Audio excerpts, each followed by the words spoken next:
We looked at this set of curves, basically 5 racers riding at 5 pedal rates at 5 different power levels. And there's some very interesting things here. Particularly I wanted to look at on the right, at the slope of the curves at the lower right, the 100 watts, 150 and the 200 watts. They go up quite rapidly and more rapidly than the 250 and 300 watts. And I want to look at the slope of the curves from 60 to 40 RPM, particularly in the upper left at 250 and 300 watts. Those go up very rapidly. And let's break that down. To help understand, it's useful to look at the forces on the pedals. And so on the left we've got pounds, and on the bottom we've got RPM. And these are the forces from those 5 sets of curves. The bottom curve for 100 watts shows at 40 RPM a little over 30 pounds of pressure on the pedals, but at 120 RPM only 10 pounds of pressure on the pedals. As you go on up, it goes to at 120, 15, 20, 25, and finally about 31, 32 pounds of pressure on the pedals at 300 watts for 120 RPM. At 60 RPM, which was had the lowest heart rate on all of these curves, the pressure on the pedals is a little over 21, 30, 40, 52 or 3, 63 or 4 pounds of pressure. That's the average pressure throughout the cycle.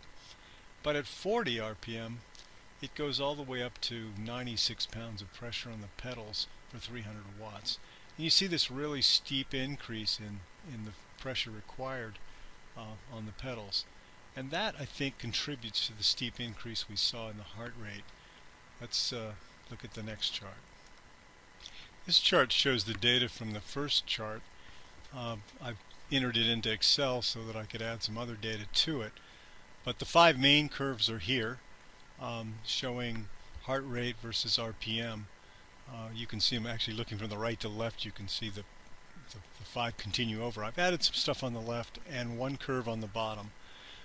Looking at the top left, however, where we see the heart rate go up rapidly from 60 to 40 for the 250 and 300 watt curves, and pretty steep for the 200 as well.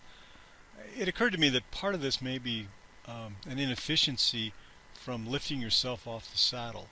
So I went to the fitness center and basically went through this exercise on a recumbent bike, where I'd be pushing against the back of the seat.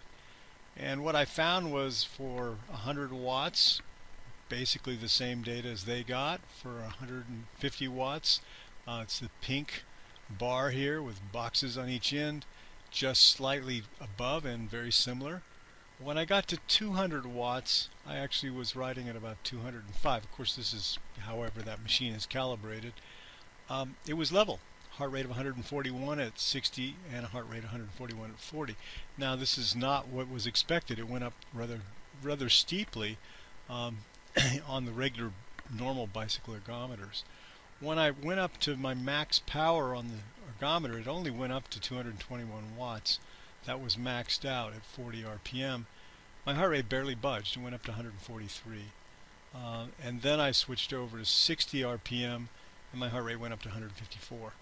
So when you look at this, I'm getting exactly the opposite effect. My heart rate is actually lower at 40 than at 60 when I'm at the highest power I can go to, 221 watts, and that was 221 watts also at 60 RPM.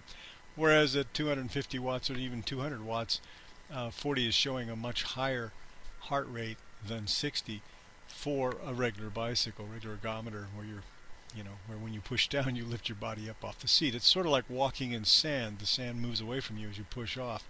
Your seat moves up. You don't get as much drive into the pedals. On a recumbent, however, you're pushing against the seat, and of course this is a hard plastic seat I'm pushing against in this case. There's no give whatsoever, and you just feel everything. Your muscle extends as it moves the leg, it moves the pedal. All of that energy goes directly into the pedal of the crank. There's no loss whatsoever.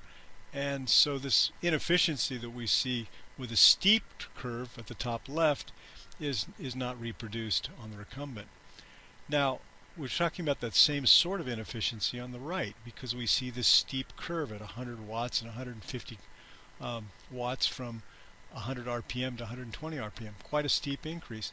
And it reminded me of the no-load data. So I added that to the chart, and you see that going from 60 RPM, the bottom golden curve is no-load, from 60 RPM to 120 RPM, there's an increase of 40 heartbeats. From 70 to 110. That's a 57% increase in your heartbeat when there's no load on the bike. This is just moving the legs. So researchers would call this the internal cost of the legs, internal energy, as opposed to external energy that's in terms of the watts that you produce. All of this, what they're really saying is that as you pedal the pedals, since there's no external load, no external energy produced, the energy of your legs is just lost. And it actually gets lost in terms of a negative muscular force. You actually, to accelerate and decelerate the legs, you actually have to slow them down with muscular energy. And they found that when they modeled cycling and looked at the energetics, they realized that all this internal force of moving the legs isn't lost. That a lot of it, as the pedal slows down at the bottom, or reaches the bottom, the pedal doesn't really slow down, but the leg slows down as it reaches the bottom, the energy of the leg is being transferred into the crank. And so your sense of looking at someone pedaling with no load and this heart rate going up really rapidly, well, that doesn't seem to carry over at all power levels. And they basically said that. They said that the internal load is not independent of the external load. And you see that in this data. If you look at the 100-watt curve and compare it to the no-load curve, they're parallel. They're almost identical, particularly from 100 to 120 RPM. The no-load goes up about 22, and the 100-watt goes up about 21 heartbeats from 100 to 120. They're virtually parallel. When you look at 150, not quite as much. 200, much less. And 250 and 300, there doesn't seem to be this excess inefficiency from basically the legs moving but not being able to put all of their energy into the resistance of the bicycle, into the cranks. So if you have no load, of course none can go into the crank because there's no resistance. At 100 watts, some goes into the cranks, but there's only 10 pounds of resistance at 120 RPM, and so not all of it goes into the cranks, and there's wasted energy. There's negative muscular energy that has to take place. The muscles have to decelerate, and they absorb that energy of the motion of the legs. And the same is true at 200 watts, but again, to a lesser extent. By the time you get to 250 watts, it's not really apparent. And so that you go from 60, with 300 watts, you go from 60 to 120 watts, 120 RPM with only an increase of 16 heartbeats. Now, this gets really interesting because if you think in terms of these kinds of efficiencies, low muscle force, the 10 and 20 pounds that we saw at 100, 150, 200 watts at 120 RPM implies higher RPM. And there's a poor transfer of leg energy to the crank, to crank energy when you're at high RPM. One, there's less time to do it, and secondly, there's less resistance to push that energy into. And you'll feel it on the pedals. You know, the pedals just kind of run away from you. That's not efficient. You'll know when there's a good resistance against the pedal. You know it feels like you're producing energy, moving it. Fewer motor units are working when there's less muscle force. You've recruited only a few of your motor units, maybe half of them or less, and 30% or 20% or 10%. Suppose you have 100 pounds of force available, you're only using 10 pounds. That's only 10%. So 90% of the muscle isn't working, and that muscle has internal friction. It's basically a bag of hydraulics that are being squished, and only 10% of the muscle is moving all that squishing because it's not pulling. That muscle is not pulling its own load. Think of just the rolling resistance from bending the tire just that little bit on that high pressure tire. Now imagine all the fluid in your leg having to be moved around by just a few muscle fibers. The high work rate requires greater blood flow, which means you have a higher heart rate.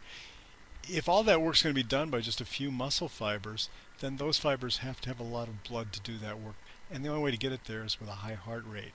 Since there's a limited amount of oxygen going to those fibers, the respiratory quotient is going to go to 1. There's not enough oxygen to burn fat. You really need to burn glucose because it has its own oxygen in it. It has more oxygen than fat. And so you can burn that when you're in an oxygen limited state, which you would be in. So that's going to preclude fat burning. So high RPM at low power levels is probably still not going to burn fat because the high work rate for the few muscle fibers that are being used. Now, if you use high muscle force and a lower RPM, you're involving many more motor units, and all the blood that flows to those other motor units is carrying oxygen, but it's also carrying glucose and fat that can be used. So when you go from 60 RPM to 90 RPM, or 60 RPM versus 90 RPM, when you drop from 90 to 60, you get 50% more muscle fiber working. And available to you is all the oxygen that's going to those fibers, all the glucose, 50% more glucose uptake because it depends on the cell surface. The glucose goes through that. The fat is uptake through the surface of the muscle fiber. So you get 50% more fat uptake. You're working at a much lower rate for each muscle fiber, so there's plenty of oxygen, so it can burn fat, and you spare your muscle glycogen while burning fat.